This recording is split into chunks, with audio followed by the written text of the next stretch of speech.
आर्थिक राजधानी मुंबई तो सामने होगी राजनीतिक राजधानी दिल्ली और मुकाबला होगा भारत की राजधानी दिल्ली में। पहली बार इस सीजन यानी मुकाबला होगा धमाल। करेंगे उसी की बात। स्वागत है आपका ESPN cricket 4 time out Hindi में और हमारे साथ भी दो धमाल एक्सपर्ट्स यहां पर मौजूद हैं, वसीम जाफर, पीयूष चावला। आप दोनों का बहुत बहुत स्वागत। वसीम भाई, एक तगड़ा मुकाबला जो मुंबई और दिल्ली आपस में भिड़ती है और पहली बार ये मुकाबला दिल्ली में हो रहा है इस सीजन। हालांकि दिल्ली अभी तक 4 मैच 4 जीत विजय रथ पर सवार है। जी हाँ, दिल्ली बहुत बढ़िया क्रिकेट खेल रही है। ऐसा लग रहा है हर चीज़ें जुड़ कर आ रही है उनके लिए। वहीं मुंबई के स्ट्रगल्स चालू हैं। लास्ट सीज़न भी जो चल रहा था वो ये सीज़न भी ऐसे ही देखने को मिला, एक ही जीत मिली है। तो ये बहुत इंपॉर्टेंट मैच है मुंबई के लिए, क्योंकि यहाँ से अगर जीत नहीं मिली तो चीज़ें बहुत मुश्किल होने वाली है, क्योंकि तकरीबन आधा सीज़न हो जाएगा और वहाँ अगर आपके पास 6 या 7 मैचेस जीतने के लिए रह जाएंगे तो फिर बहुत पहाड़ चढ़ना बड़ा मुश्किल हो जाएगा। आपने पिछले सीजन की बात की मुंबई के लिए। पिछले सीजन में आपके जो बगल में बैठे हैं वहीं पर थे और हम लोग इनकी चर्चा कर रहे थे, कैसी गेंदबाजी कर रहे हैं। पीयूष, सही मानों में इस बार मुंबई को हुआ क्या है? इस मर्ज की दवा क्या है? देखिए, कई बार क्या होता है ना, वो जो बड़े मुकाबलों में छोटे पल जीतने होते हैं तो वो नहीं हो रहा है मुंबई टीम के लिए। क्रिकेट इतना कोई ख़राब नहीं खेल रही मुंबई टीम, क्रिकेट अच्छा ही खेल रही है। अगर आप मार्जिन भी देखेंगे तो एक पहला मुकाबला छोड़ दीजिए, उसके बाद क्रिकेट अच्छा ही खेला है। पर वो जो मैं अभी जैसे बोला कि वो जो छोटे पल जीतने होते हैं बड़े मुकाबले में, वहाँ पे वो थोड़ा मिस आउट हो जा रहा है। अब आते हैं सर दिल्ली की तरफ। केएल राहुल जिस अंदाज में खेल रहे हैं, एक मैच में ओपन करते हैं, वहां पर प्लेयर ऑफ द मैच होते हैं, उसके बाद वापस अपने नीचे आते हैं 4 पर, वहां पर प्लेयर ऑफ द मैच होते हैं। यानी राहुल, दिल्ली, सब कुछ ट्रैक पे। सामने मुंबई 3 शतक लगा चुके हैं मुंबई के खिलाफ केएल राहुल। जी हाँ, कमाल की फॉर्म में है और इतनी वर्सटैलिटी जो हमको देखने को मिल रही है कि आप उनको ओपन करा लो, 4 नंबर खिला लो, लेकिन उनके परफॉर्मेंस में कोई खासा फ़र्क दिख नहीं रहा है। ये बहुत कमाल की बात है।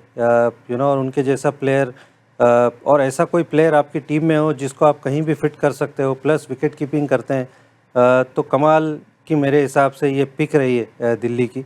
और वो जो मैच भी था RCB के सामने, जिस तरह से शुरुआत में टाइम लिया और उसके बाद जब पेस किया, जब बारिश के आने के अनुमान लग रहे थे तो सडनली पेस पिक किया, वो एक ओवर में 20 या 22 रन मारे हेजलवुड। तो केएल राहुल के पास वो गेम है कि वो अपने गेयर्स चेंज कर सकते हैं और इस सीज़न जिस तरह से खेल रहे हैं देखने में बड़ा अच्छा लग रहा है और ये बड़े अच्छे संकेत है दिल्ली के लिए। बिल्कुल। अब बल्लेबाजी तो दिल्ली की समझिए कि राहुल के इर्द गिर्द घूम रही है और बड़े अच्छे से उसको वो ले भी जा रहे हैं। लेकिन अगर गेंदबाजी की बात करें पीयूष, स्पिनर्स की बात करें, तो 2 जोड़ी कुलदीप यादव, विप्राजिंगम लाजवाब दिख रहे हैं। हर मैचेस में 5 विकेट ले चुके हैं अब तक। विप्राजिंगम 8 विकेट ले चुके हैं, कुलदीप यादव। पर अक्षर पटेल थोड़े से अभी तक विकेटलेस रहे हैं। कुछ कमी? देखिए, कमी नहीं, एक फेज़ आता है हर प्लेयर की लाइफ में कि आप सब कुछ कोशिश कर रहे होते हैं पर चीज़ें आपके तरफ नहीं जा रही होती। लेकिन अच्छी चीज़ यहाँ जा रही है कि कप्तान है, टीम मैच जीत रही है, तो आप मैच जीतते हो ना तो ये चीज़ कहीं ना कहीं दब जाती है। और मैं कह सकता हूँ ये संकेत भी अच्छे हैं, क्योंकि ऐसा तो है नहीं कि आप पूरी IPL फेल हो जाएंगे। जिस क्वालिटी के आप, जिस स्तर के प्लेयर हैं, तो जब वो भी सोचिए पार्टी ज्वाइन कर लेंगे, कुलदीप, विप्राज और अक्षर, तो ये तब बॉलिंग लाइनअप कैसा हो जाएगा। तो मेरे को लगता है कि सिर्फ 1-2 मैचेस की बात है जहां अक्षर के हाथ से बॉल निकली, 1-2 विकेट आए, तो फिर ये तिकड़ी बहुत घातक हो जाएगी।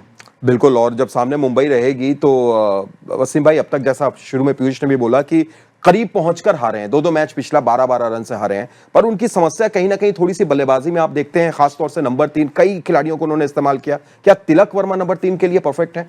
तिलक वर्मा से पहले रोहित के रन बनना ज़रूरी है, रायन रिकल्टन के रन बनना ज़रूरी है, क्योंकि वो आप बेस सेट करते हो। तिलक वर्मा 3 नंबर पे खेलते हैं और वो रन बनाते हैं 3 नंबर पर।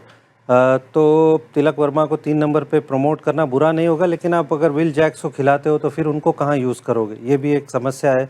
बट उससे पहले मैं कहूँगा कि रोहित और रिकल्टन, ये इनका एक अच्छा बेस सेट करना मुंबई इंडियंस के लिए बहुत ज़रूरी है। आपने रोहित की बात की पीयूष। रोहित के एक जो आंकड़ा है वो ये है कि हाल के दिनों में बाएं हाथ के जो पेसर होते हैं उनके खिलाफ T20 में फंस रहे हैं। 16 पारी में 7 बार आउट हुए हैं। सामने मिचेल स्टार्क रहेंगे। हालांकि स्टार्क के खिलाफ IPL में अब तक आउट नहीं हुए हैं, लेकिन T20 में 2 बार हो चुके हैं। देखिए, एक वो आंकड़ा है, ठीक है, उसको बदलना चाहेंगे, क्योंकि जब हमने, याद है, T20 वर्ल्ड कप हो रहा था, वहाँ भी यही चर्चा हो रही थी, तो फिर वहाँ स्टार्क के खिलाफ ही वो मोर्चा खोला था। तो इतना बड़ा जब एक खिलाड़ी होता है, इतने रन बना चुका होता है हर जगह जाके, तो मेरे को लगता है कि फिर सिर्फ वो मैटर होता है कि आप 15-20 बॉल वहाँ पे गुजारिए। और जिस मैच में, जैसे पिछले मुकाबले में जब खेले थे, तो वहाँ थोड़ा सा ठीक लग रहे थे, फिर उसके बाद चोट लग गई थी, तो मेरे को लगता है कि सिर्फ मैटर है वो 15-20 बॉल गुजारने का, क्योंकि आप जितनी भी टीमें और देखेंगे ना, जिनके टॉप 3 अच्छा कर रहे हैं वो टीमें डोमिनेट कर रही हैं, और जिसके नहीं कर रहे वो टीम डोमिनेट नहीं कर पा रही है। तो यहाँ ज़रूरी है, जैसे वसीम भाई ने बोला कि रायन रिकल्टन और रोहित के बल्ले से रन आए, एक अच्छी शुरुआत। हम ये भी नहीं बोल रहे कि 70, 80, 90 रन बना के दें, एक अच्छी शुरुआत 6 ओवर में 55-60 रन एक विकेट पे अगर लगेंगे तो फिर ये टीम और बेहतर दिखेगी। और गेंदबाजी में वसीम भाई, अगर एक तो सारा रोल खुद निभा रहे हैं, हार्दिक पांड्या 10 विकेट ले चुके हैं, बल्लेबाजी में भी ठीक ठाक रंग में है, लेकिन गेंदबाजी में क्या पंड्या के अलावा उनको कुछ वैसा सपोर्ट मिल पा रहा है इस टीम से अब तक? आई मीन बुमराह के आने से ऑब्वियसली वो हेल्प मिलेगी। बुमराह ने अच्छी गेंदबाजी की, लास्ट मैच में ज़्यादा रन नहीं दिए। ठीक है, विकेट कॉलम में आपको विकेट नहीं दिखे, बट बुमराह ज़्यादा देर टाइम लगाएंगे नहीं। बट हाँ, आई मीन दूसरी तरफ ट्रेंट बोल्ट है, वो आप शुरुआत उनसे चाहते हैं और वो उन्होंने शुरुआत दी भी है। लेकिन हार्दिक पांड्या बढ़िया फॉर्म में है, गेंदबाजी के खास करके अगर फॉर्म की बात करें तो अच्छे फॉर्म में है। बट दूसरे लोगों को थोड़ा सा अपना स्तर बढ़ाना होगा, क्योंकि यहाँ पर लगातार 2-3 जीत मुंबई के लिए बहुत ज़रूरी है। पीयूष, आप रहे हैं इस टीम के साथ और आप कई बार स्ट्रेटेजी को भी आपने देखा होगा, बुमराह को किस तरीके से इस्तेमाल करने के लिए सोचती है मुंबई? क्या पावर प्ले में 2 ओवर, 1 मिडिल ओवर, लास्ट में 1 ओवर, या 1 ओवर पावर प्ले, 2 मिडिल और 1 अंत में? अंत में 2 तो मान के चलिए बुमराह के, क्योंकि जिस तरीके का वो गेंदबाज है, क्योंकि अंत में ही सबसे ज़्यादा मार पड़ रही होती है और आपको चाहिए होता है एक अनुभवी गेंदबाज, और बुमराह से बेहतर कोई नहीं हो सकता।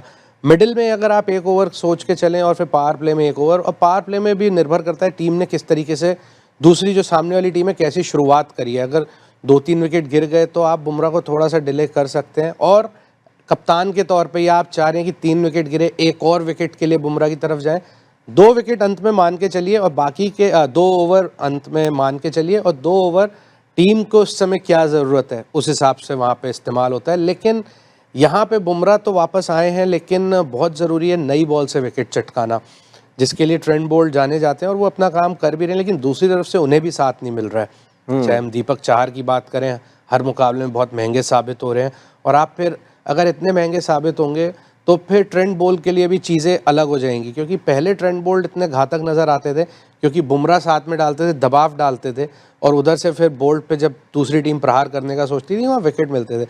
तो यहाँ पार्टनरशिप सिर्फ बैटिंग में नहीं, गेंदबाजी में भी होना बहुत ज़रूरी है।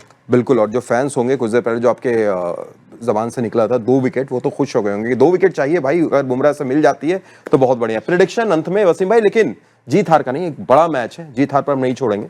दिल्ली में पिछले सीजन जो 10 पारियां हुई थी 5 मैचों में, उसमें 8 बार टीम ने 200 प्लस का स्कोर बनाया था, और जो 2 बार नहीं बना था वो 199, 189 था। तो क्या 200 बन रहे हैं आपका प्रोजेक्टेड स्कोर? जी हाँ, बिल्कुल मुझे लगता है बनेंगे, क्योंकि छोटा ग्राउंड है, जनरली पिच अच्छी होती है, तो 200 प्लस तो मुझे लगता है बनेंगे। 200 प्लस कितना? एकदम आइए टू बी प्रिसाइज। मैं 220 का आंकड़ा लेके चल रहा हूँ। 220। पीयूष? मैं सहमत हूँ यहाँ पे वसीम भाई से, क्योंकि पहला मैच होने जा रहा है आईपीएल का, तो फ्रेश विकेट होगा, अच्छा हार्ड जो होगी सरफेस होगी, तो 220, 225 तक बनेगा स्कोर। वाह, आप क्या सोचते हैं? 220, 225? मैं तो सोच रहा हूँ 250 बने भाई, 250 बने, तगड़ा मैच हो। बहुत बहुत शुक्रिया वसीम भाई, शुक्रिया पीयूष आपका भी। आप इसी तरीके से अपना प्यार समर्थन हमें देते रहिए और देखते रहिए ESPN cricket 4 time out Hindi.